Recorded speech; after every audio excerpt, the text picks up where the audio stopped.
Bismillahirrahmanirrahim. Assalamualaikum warahmatullahi wabarakatuh. Balik lagi sama saya Tommy Jo di channel Pal Adopt Official.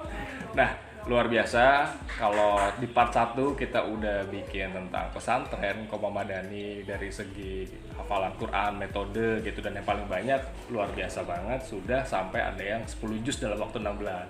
Nah, saat ini kita lagi sama ketua yayasan dari pesantren Qoma Madani dengan Ustazah Hanifah.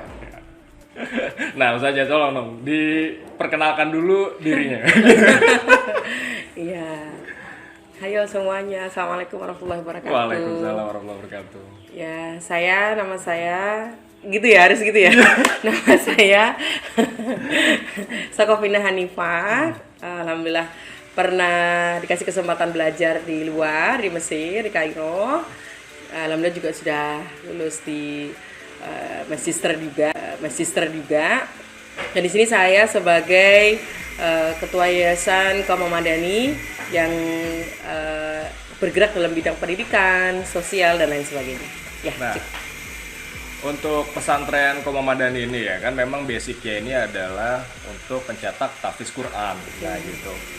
Sebenarnya apa sih target utamanya? Kalau memang kan kita lihat anak-anak sekarang itu dengan banyaknya budaya media sosial yang mereka beralih ke joget-joget, TikTok dan segala macam, nah tiba-tiba munculan nih pesantren Qoma Madani baru kurang lebih 6 bulan ya. Betul. Nah, sebenarnya ada nggak sih target atau rincian tertentu yang ingin dicapai oleh pesantren Qoma Madani ini?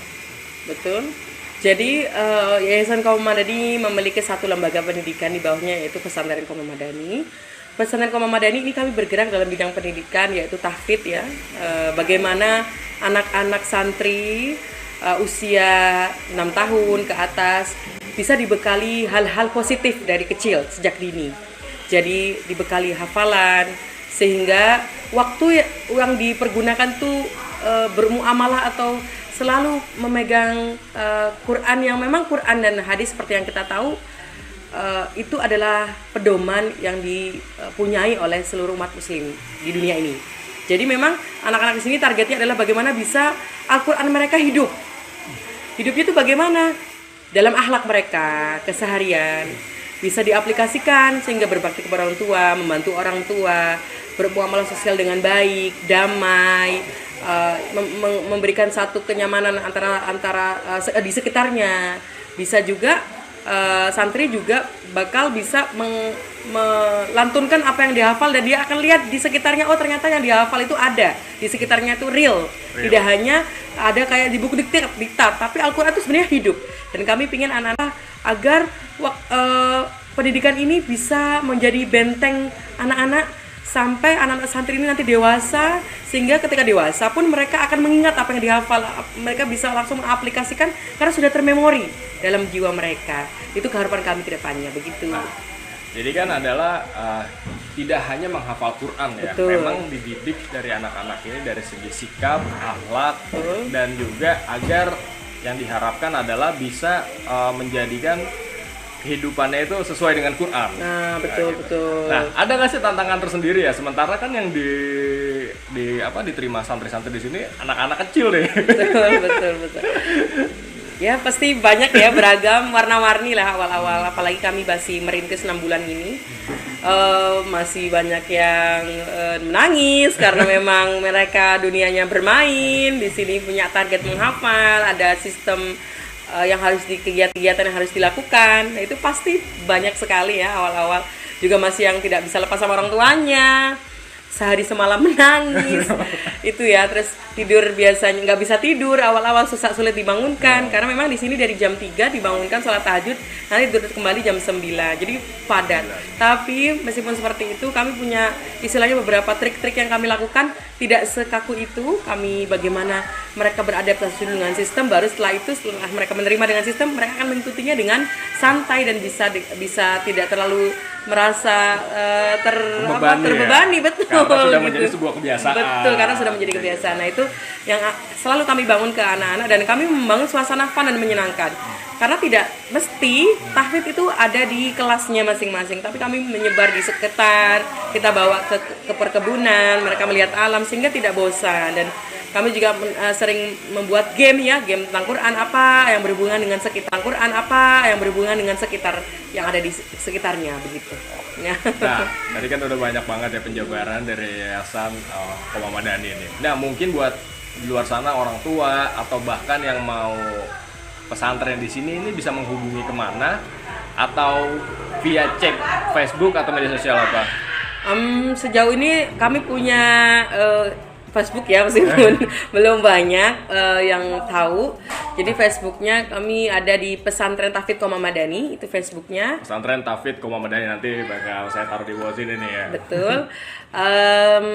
Nanti mungkin bisa dilihat di sana beberapa kegiatan santri, dan di sini pun kami sedang semuanya dalam rintisan pembangunan dari beberapa hal ya, baik fisik ya atau fasilitas.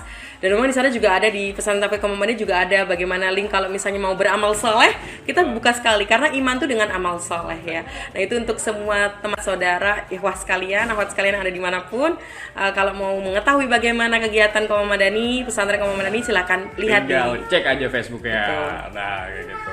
Nah ini untuk latar belakang pengajaran sendiri. Betul. Saja. Nah ini dari mana aja sih, dan mohon maaf nih background pendidikannya ini apa ya kalau boleh diceritain sedikit ya. Iya.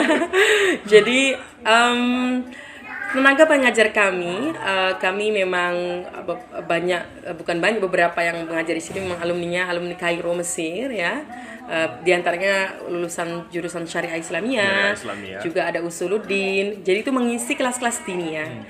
Karena apa? Biar mereka ada varian, tidak hafalan melulu gitu. Jadi bosan, ngantuk, malas semuanya datang. Jadi di sini variasinya adalah bagaimana anak-anak bisa mendapatkan tambahan pelajaran. Jadi backgroundnya di sini Mesir, yang dulu saya juga pernah mengenyam studi di Gontor ya. Gontor, lalu saya ke Mesir. Lalu alhamdulillah di Mesir juga sempat menjadi ketua Persatuan Wihdah di sana. Jadi Persatuan Seluruh Mahasiswi Kairo yang saat itu di sana.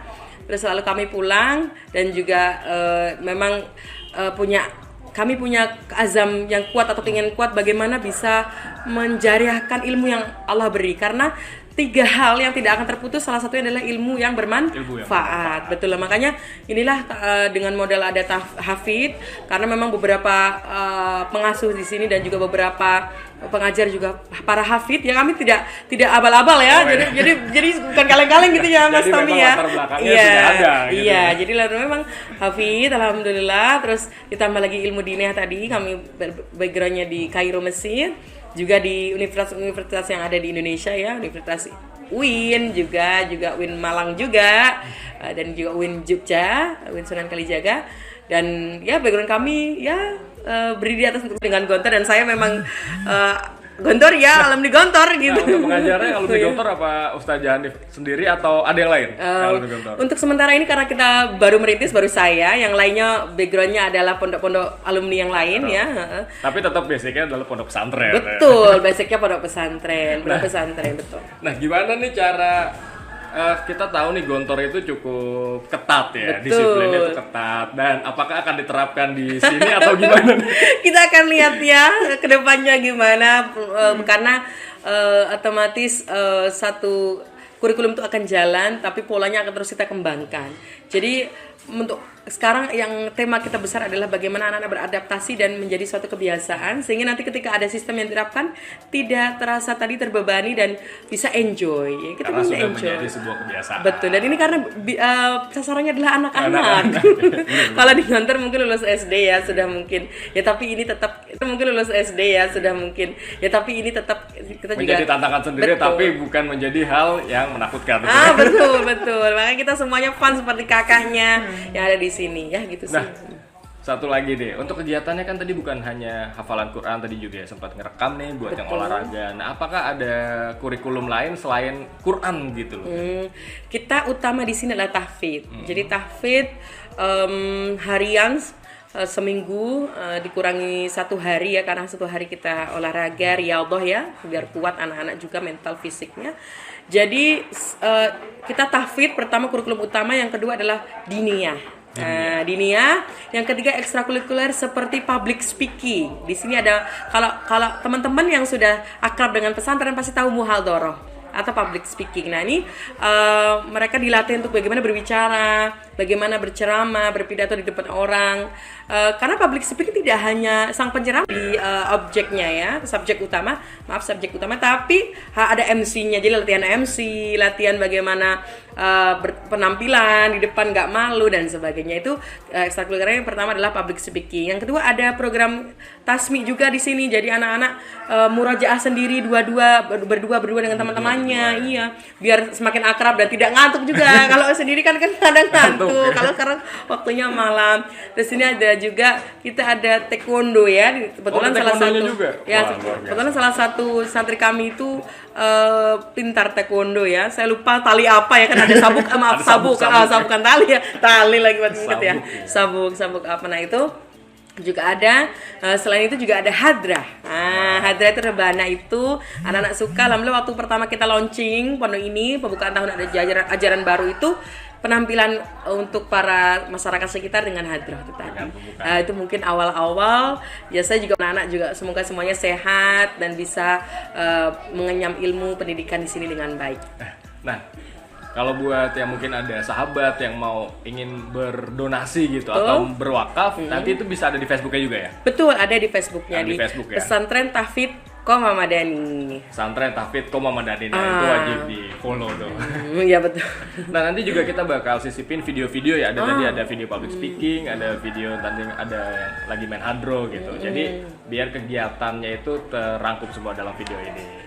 Oke, kalau emang teman-teman suka sama video ini jangan lupa di like, komen, dan juga di subscribe. Saya Tommy Jo pamit dan juga Sakofina Hanifah pamit. Assalamualaikum warahmatullahi wabarakatuh. Waalaikumsalam warahmatullahi wabarakatuh.